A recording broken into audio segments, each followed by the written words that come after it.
Hello and a very warm welcome to another of our video podcasts. And today I'm talking about assertiveness. Now, lots of people find it hard to speak up for themselves and to put their point of view. People who are quite overweight or seriously overweight really very often fall into this category. They feel that they almost don't have a right to have an opinion or to express it.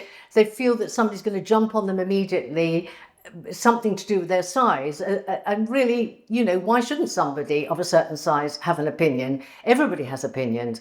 So it can be very difficult. And a lot of overweight people go through life trying not really to stick their head above the parapet because they're frightened of being criticized. I'm here to try and help you with this because if you can become more assertive, things should be a lot better. Some people worry that if they become more assertive, they will come across as aggressive. But this isn't true at all.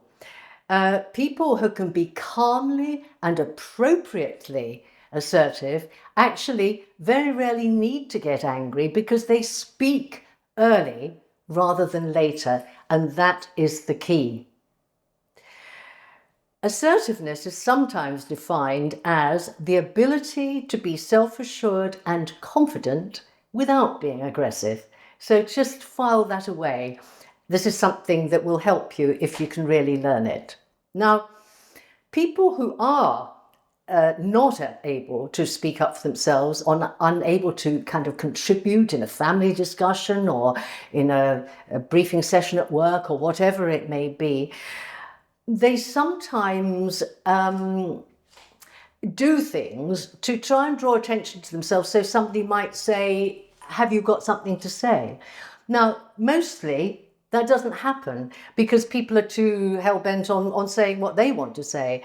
But sometimes people who find it hard to speak up resort to some tactics that they hope are somehow going to help them. They rarely do. So they might do this. Tap their fingers or their nails on the table or start sort of making some noise of that sort of kind. They might do this. Get to the point, or something like that. I mean, I've done that actually, but these sort of things that go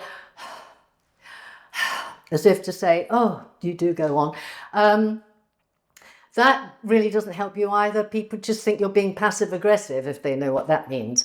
So don't resort to these sort of tactics. They rarely work and they just actually irritate people. If they say to you, are you okay? Which sometimes people do, for goodness sake, don't go, I'm fine. Because that's another sort of passive aggressive thing, because actually you're not fine, are you? You're pretty fed up that nobody's asking you to speak. So assertive people know how to speak up early. And that, as I said, is the really important message I want to get to you today. They also use the word I a lot. I want to do so-and-so. I would prefer coffee rather than tea, thank you. I don't agree with your politics, I'm afraid, so we're never going to see eye to eye on that. And so on. People who don't speak up early and in a reasonable way often wait till they're bordering on being quite cross, and they say you rather a lot. You always make the plans and that makes me sick. You always pour me tea when I come around, and you know, or I think you know, because I'm always telling you, that you know that I prefer coffee. You bang on about your beliefs as if we all have the same. You don't listen, do you? Sometimes statements accompanying you, sometimes statements using the word you are accompanied by a bit of finger wagging. You never listen to me, do you?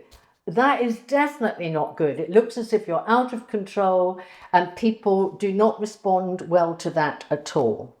So say I, speak up early, and don't let yourself get in a paddy until you're saying you a lot and in a raised voice and finger wagging. Let's look at criticism now. Most of us hate being criticised, but sometimes, of course, it is warranted. I mean, we all have to accept criticism at different times. But if you think that somebody has criticised you unfairly, what are you going to do about it?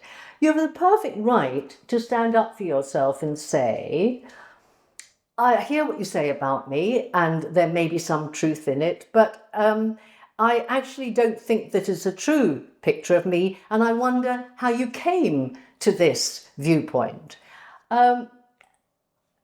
Usually the person doing the criticism is happy to explain then, or may backtrack a little bit, but you're showing that you are responsible for yourself by speaking up.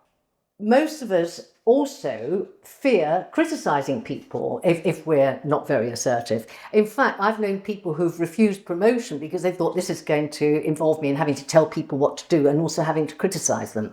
What you need to do then is to deploy what we call the criticism sandwich. And I'm going to give you an example of that. Suppose your mother-in-law keeps popping around whenever she feels like it. Maybe in a weak moment you even gave her a key so she could let herself in. And you do get cross about this. You're in the habit of, when she arrives, immediately going into the kitchen, huffing and puffing and sighing, taking ages to make her a cup of tea, hoping that she'll get the signals from you that you don't really want her there.